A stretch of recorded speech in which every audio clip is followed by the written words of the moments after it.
It's so good to be here with you guys tonight. I know the hour is late, but this is an incredibly important issue, and it's going to continue to be an important issue that we need to pay attention to. I grew up in the small town of Elgin, Oklahoma. That is Comanche country.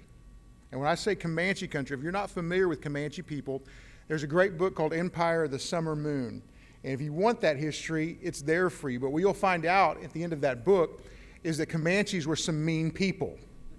They were some mean people. And my great-grandmother who raised me was one of those mean Comanche people.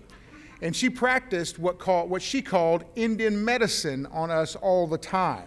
And one particular dose of Indian medicine was when we had a sore throat, she would take Vicks Vapor Rub. I'm not sure what part of that was Indian, but she got Vicks Vapor Rub. And she would literally take her finger, grab a healthy portion of Vicks Vapor Rub, grab the victim about the mouth, stick that finger down your throat. And because she didn't know what part was sore, and you're gagging, you're biting, you're doing everything you can to fight. And I remember getting old enough to reason with her, to try and reason with her. And I took the box, and I said, "Grandma, look right here. It says, external use only." And she looked at me right in the eyes and she said, "That's for white people."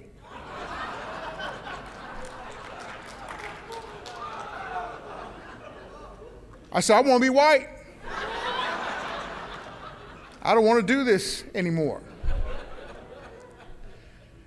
The question for us as speakers tonight is, why do we care about racial reconciliation? And this is going to be a touchy and difficult question for me to answer tonight. As a Native American, one of the things that I've realized about racial reconciliation is that when it's typically talked about within the realm of black and white reconciliation. And that many times other races are left out of the story. And so I'm thankful for the Unify Project because you didn't leave us out of the story. And tonight's lineup reflects that in a very, very powerful way. But as I began to think and pray through this, I thought there's really 3 steps to racial reconciliation, and this is why it's important to me. I think the first is that there must be an acknowledgement of the racial hatred that has occurred in the past. We have to know where this came from and what it was about. Secondly, we have to understand the impact that that hatred has had on generations of people. And then finally, we have to understand that it provides a pathway to much needed healing. So let me walk through that really quickly. Before 1492, and I'm talking about acknowledging the history of racial hatred, especially in regard to Native American people. Before 1492, there were over 5 million American Indians right here in what we call the United States today, Native Americans. By 1800, there were less than 600,000. By 1900, there were less than 237,000. Also by 1900, over a dozen tribes had been completely eradicated from their own homeland. Genocide. In 1814, the United States government decreed that it would award $50 to $100 for each Native American skull that was surrendered. The average wage was about $10 to $15 a month. And so it was lucrative to take the head of a Native American. During the gold rush, 1850s to just shy of 1860, the daily wage was 25 cents a day. But if you could render the skull of a Native American, you would win yourself $5. This last year, we learned through a report by our government that boarding schools had been a hotbed for multiple forms of abuse. I actually authored a resolution called Resolution 4. And it was through our resolutions committee here as a Southern Baptist Convention. It was the first resolution on behalf of Native Americans that our convention had ever authored.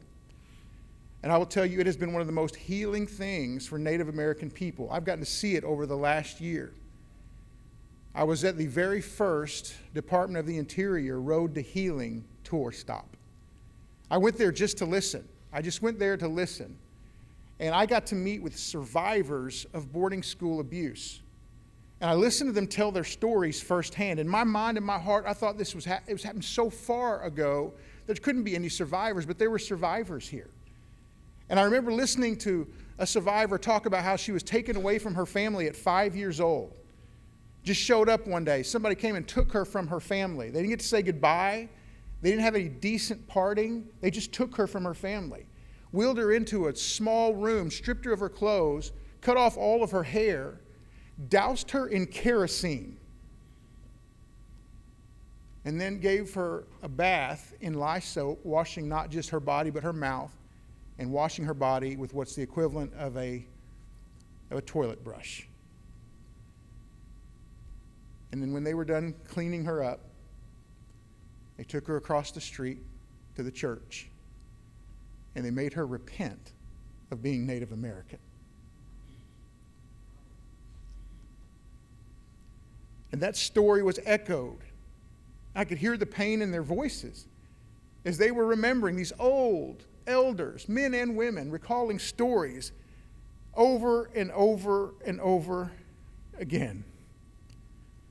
And when you look at and understand the impact of that trauma on any people group, but in this particular case with Native Americans, you seem to understand some of the things that stand out to us as Native American people. We have one of the highest suicide rates among minorities. We have the lowest graduation rate of all minorities. We have one of the highest abuse rates of all minorities, and one of the highest substance abuse issues. Less than 10% of our young people get a degree of any kind.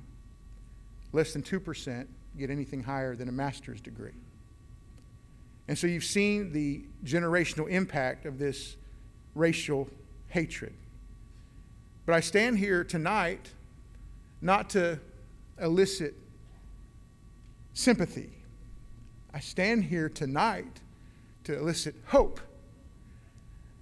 Hope in what I see in front of us. When we read the text from Revelation 7:9, after this I looked, and there before me was a great multitude that no one could count, from every nation, tribe, people, and language, standing before the throne and in front of the Lamb. Listen, if it's done in heaven, if it's already written there, if that's going to be something that we know is definite, it doesn't start there. It happens here first. And it happens here because of the gospel. And what the Unify Project, what this process does, and the reason why meetings like this matter, is because even within our own convention, we're finding excuses to not address this. And we hide behind words like wokeism. I'll say it. And I'm saying it as a Native American. It burdens my soul when I see leaders in our convention hiding behind something so small to address something so huge. But I love what I'm seeing in other leaders. I love what I'm seeing in the body of churches across our convention. First Baptist Church in Lawton, I'm going to brag about them, not just because they're my church, but because they did something historic. In the 122-year history of my church, all they've ever had were white doctors. I'm neither one of those. And yet today, if you go to our worship service, you're going to see on our stage, every color, every tribe, every nation seems like represented, leading in various forms in our ministry, and we're reaching Native people. But we're also reaching everybody of every color in our nation. They broke a color barrier that had been last for way, way too long. But when we took this step to approve this Resolution 4, I just want to give you a little bit more encouragement on that. In the place that I live, which is Comanche country, but it's also the headquarters of several other tribes, I went to that Road to Healing tour, and I listened to all these painful stories and recollections. But they asked me, they said, you're that Baptist guy. I said, well, I guess I am. They said, didn't you guys do something to address this? I said, why, yes, we did. I said, would you allow me to read it? And they let me read it. And I got to read Resolution 4 in front of the Secretary of the Interior and her team and about 500 Native Americans that showed up to a boarding school. And I read our resolution. And I wish you could have seen the tears. And I wish you could have seen the standing ovation that Native Americans gave, because finally somebody stood up for them. And Baptists led the way. We did. After that, everybody else wrote a resolution. And I end with this. My great uncle, his name was Perry Know You Bad. I sometimes wish that was my name, especially when I was playing football. Know You Bad. Sounds good. But he was a code talker in World War II. He was there when we first stormed the beach at Normandy on D-Day as a code talker. If you don't know what a code talker was, that was someone that spoke their native language. They transferred code, military code, in their native language because no one could figure it out. No one could crack it. But what you need to know about him is that he went to a boarding school. He was punished for speaking his language. His hair was cut. All the things that I shared, he endured similar things. And so the question, after becoming a war hero, the question that many natives would ask him, why would you serve a country that did those things to you? And what I've heard time and time again from my family, that his response was this: I didn't fight for who America was and for what America is. I fought because of what I believed it could be. And we're in a fight. And we're not where we want to be, but we're fighting because we know where this is going. We know this is leading to that time at the throne. And I can't wait to be a part of the journey to get there. Amen. God bless you. Thank you for being here tonight.